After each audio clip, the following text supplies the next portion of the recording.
अरे बाप अरे बाप दुकान 17 लाख रुपए लिया है संजय यादव लिया है। कौन तो सुनील इसका जो है ना डाला है इंजीनियर सुनील लिया है पैसा। लालू से हम प्राण दे देंगे। हमारे गुरु है लालू जी उनके लिए हम जानते नहीं। जो चाणक्य बनेगा तो चाणक्य से आप सवाल पूछिएगा। जब कार्यकर्ता चाणक्य से सवाल कर रहा है, पूरा देश दुनिया सवाल कर रहा है कि पार्टी का ये ऐसा हाल क्यों हुआ। अब जब संजय और रमीज इन लोग का नाम लीजिए तो आपको घर से निकाल दिया जाएगा, आपको बदनाम किया जाएगा, आपको गाली दिलवाया जाएगा, आपके ऊपर चप्पल उठा करके मारा जाएगा। हमारी बहन का जो अपमान करेगा कृष्ण का सुदर्शन चक्र चलेगा। जीते स्कूटी जीते कार। जी आपने सही सुना। लक्ष्मी ज्वेलर्स कटिहार से कृष्णा डायमंड ज्वेलरी खरीदें, लकी ड्रॉ में पार्टिसिपेट करें और कार और स्कूटी जीतने का मौका पाएं। साथ ही 25% तक की छूट पाएं सोने और चांदी के जेवर की बनाई पे और हीरे की वैल्यू पे। Lakshmi jewellers, Lakshmi complex, doctor Rajendra Prasad पथ, कटिहार। क्या बिहार की राजनीति में राष्ट्रीय जनता दल यानी राजद का सूर्य अस्त होने की कगार पर है? आखिर ऐसा हम क्यों कह रहे हैं? उसके लिए आपको ये पूरी खबर देखना जरूरी है।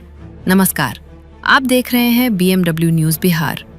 2025 विधानसभा चुनाव में मिली करारी शिकस्त के बाद तेजस्वी यादव की मुश्किलें कम होने के बजाय बढ़ती ही जा रही हैं। पहले भाई ने साथ छोड़ा, फिर बहन ने परिवार से नाता तोड़ा और अब पार्टी की सबसे मजबूत महिला नेत्री ने अपनी नई पार्टी बनाने का ऐलान कर तेजस्वी के नेतृत्व पर सीधे सवाल खड़े कर दिए हैं। 2025 का विधानसभा चुनाव राजद के लिए किसी बुरे सपने से कम नहीं रहा।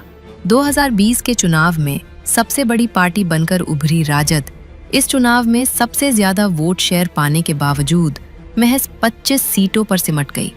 राजनीतिक जानकारों का मानना है कि इस हार की पटकथा चुनाव से पहले ही घर के भीतर लिखी जा चुकी थी। मुश्किलों की शुरुआत घर से हुई। तेजस्वी के बड़े भाई तेज प्रताप यादव ने बगावत का बिगुल फूंकते हुए जनशक्ति जनता दल का गठन किया। नतीजा ये हुआ कि यादव वोट बैंक में भारी बिखराव देखने को मिला। तेज प्रताप ने उन सीटों पर अपने उम्मीदवार उतारे जहां राजद मजबूत थी, जिसका सीधा फायदा एनडीए को मिला और तेजस्वी को भारी नुकसान झेलना पड़ा। लेकिन असली ड्रामा चुनाव नतीजों के बाद शुरू हुआ। सारण से कभी चुनाव लड़ने वाली और तेजस्वी की ढाल मानी जाने वाली बहन रोहिणी आचार्य ने जो खुलासे किए उसमें सभी को चौंका दिया। रोहिणी आचार्य ने सार्वजनिक रूप से आरोप लगाया कि हार की बौखलाहट में तेजस्वी यादव ने उनके साथ अभद्र व्यवहार किया। रोहिणी ने दावा किया कि उन पर चप्पल फेंकी गई और गालियां दी गईं। इन आरोपों के साथ ही रोहिणी ने राजनीति और परिवार दोनों से नाता तोड़ने का ऐलान कर दिया। उन्होंने इशारों में तेजस्वी के सलाहकारों, खासकर संजय यादव गुट पर टिकट बेचने और परिवार को तोड़ने का आरोप मढ़ा। परिवार के झगड़े से अभी पार्टी उबर भी नहीं पाई थी कि अब एक और बड़ा झटका लगा है। राजद की पूर्व महिला मोर्चा अध्यक्ष और फायर ब्रांड नेता ऋतु जायसवाल ने नई पार्टी बनाने का ऐलान कर दिया है और इसके पीछे की वजह है परिहार सीट का वो परिणाम जिसने राजद की आंखें खोल दी हैं। तो सबसे पहले परिहार सीट पर हुए चुनाव परिणाम का नतीजा देखिए, क्योंकि आंकड़े झूठ नहीं बोलते। ऋतु जायसवाल को राजद ने उनकी कर्म भूमि परिहार से टिकट नहीं दिया और उन्हें बेलसन भेजना चाहा। ऋतु ने बगावत की और निर्दलीय मैदान में उतरी। परिहार के त्रिकोणीय मुकाबले में बीजेपी की गायत्री देवी विजयी हुई, लेकिन ऋतु जायसवाल ने निर्दलीय उम्मीदवार के रूप में 65,455 वोट यानी 31.17 वोट प्रतिशत प्राप्त कर दूसरा स्थान हासिल किया। वहीं आरजेडी की आधिकारिक उम्मीदवार स्मिता गुप्ता सिर्फ 48,534 वोट यानी 23.11 वोट प्रतिशत प्राप्त कर तीसरे स्थान पर रहीं। इसका मतलब है कि ऋतु जायसवाल ने आरजेडी के आधिकारिक उम्मीदवार को 16,921 वोटों के बड़े अंतर से हराया। ये परिणाम साबित करता है कि ऋतु जायसवाल का व्यक्तिगत जनाधार राजद के सिंबल से कहीं ज्यादा बड़ा था। अब ऋतु जायसवाल ने एक्स प्लेटफॉर्म पर एक नई पार्टी बनाने की घोषणा की है।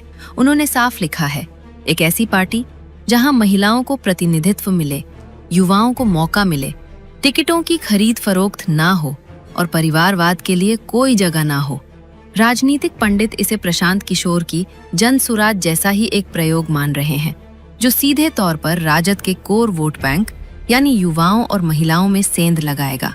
वैसे आपको याद दिला दें, ये अकेला दर्द सिर्फ रितु जायसवाल का नहीं, बल्कि राजद की उस पुरानी बीमारी का हिस्सा था जिसने कई वफादार सिपाहियों को बागी बना दिया था। बिहार विधानसभा चुनाव के दौरान पार्टी के कई उम्मीदवारों ने आरोप लगाते हुए कहा कि राजद में टिकट योग्यता देखकर नहीं, बल्कि थैली का वजन देखकर दिए गए। कई वरिष्ठ नेताओं ने ये भी दावा किया था कि पार्टी के रणनीतिकार संजय यादव ने निष्ठावान कार्यकर्ताओं का हक मारकर टिकटों का सौदा किया। पैसों की खनक के आगे उन सीटों को भी कमजोर उम्मीदवारों के हाथ बेच दिया गया जहां राजद की जीत सुनिश्चित मानी जा रही थी। कुल मिलाकर बिहार की सियासत में राजद अब अपने अस्तित्व की लड़ाई लड़ रही है।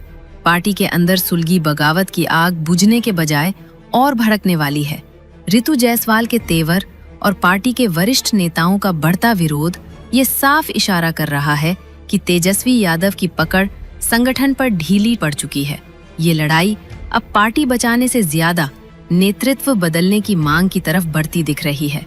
जिस तरह से वंशवाद के खिलाफ पार्टी के ही नेता आवाज बुलंद कर रहे हैं, उससे राजद में नेतृत्व का संकट और गहराना तय है। क्या तेजस्वी इस चक्रव्यूह से निकल पाएंगे या ये बगावत राजद के पतन का कारण बनेगी? हर अपडेट के लिए जुड़े रहिए हमारे साथ और देखते रहिए BMW न्यूज बिहार। तमसोमा ज्योतिर्गमय गुरुकुल शिक्षा मंदिर संस्थान के साथ बनाए अपना भविष्य। रेगुलर और प्रोफेशनल कोर्सेज, सेकेंडरी और senior secondary courses, law, teachers training courses, pharmacy and nursing के साथ पैरामेडिकल में डायरेक्ट एडमिशन पाए। वेबसाइट विजिट करें या दिए गए नंबर पर कॉल करें। हमारा पता है गुरुकुल शिक्षा मंदिर संस्थान, कल्याण चौक, DS कॉलेज रोड, कटिहार। हमारा वीडियो अगर आपको अच्छा लगा हो तो आप हमारे वीडियो को लाइक करें, शेयर करें और हमारे चैनल को सब्सक्राइब जरूर करें।